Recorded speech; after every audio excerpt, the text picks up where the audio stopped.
Oh, ha? Ito yung bahin pa. At pila ta. Tulo na good bars. Kaya mo niyo, tulo po ni. Okay ka, tulo ka. Imo, tulo ka good bars. Okay ka. Kuha ni ha. Okay. Oh shit. Ay. Kilos.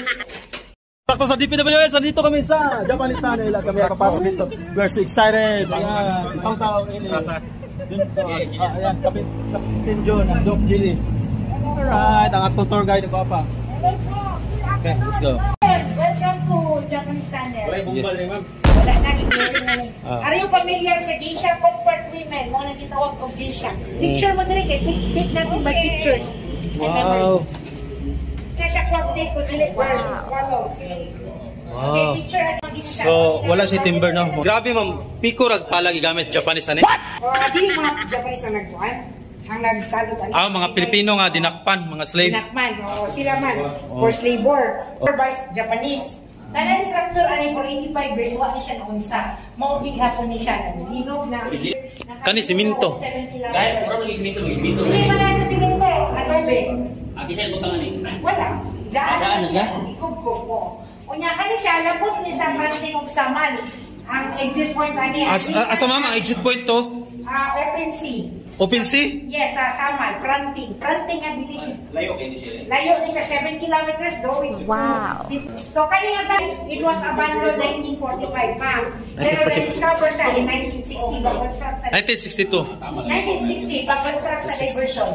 Bago na baligya ni sa Tahiya. Amay na yung Tahiya. Uy, namay mga gwardiya dili. Hindi siya din po in the National Book of History. Kanina kuhaan na siya gold bars, 8 tons.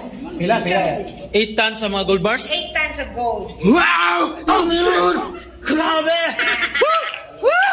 Ang bigat! Ito na yung mga gold bars! Picture dito, ma'am? Pwede kayo, sir. Dali na, pa-picture tayo mga guys.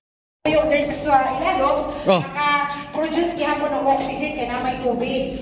Because of water, may oxygen. Yes, they can produce oxygen. There is a water inside. Okay, tubig ang tubod. Kani ang kulungan sa Pinoy, 5 to 6 people. Okay, sa may musuli ha. 5 to 6 people? Grabe. It's a Bartolina, no? Bartolina din eh. Yes.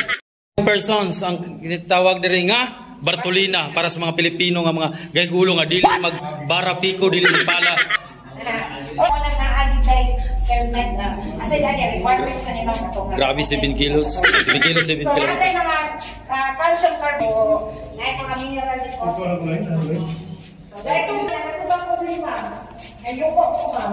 Buo na portion. Grabe ka, ginhawag yan po kalino. Layo na kayo nino. Oh, shit! 1, 2, 3.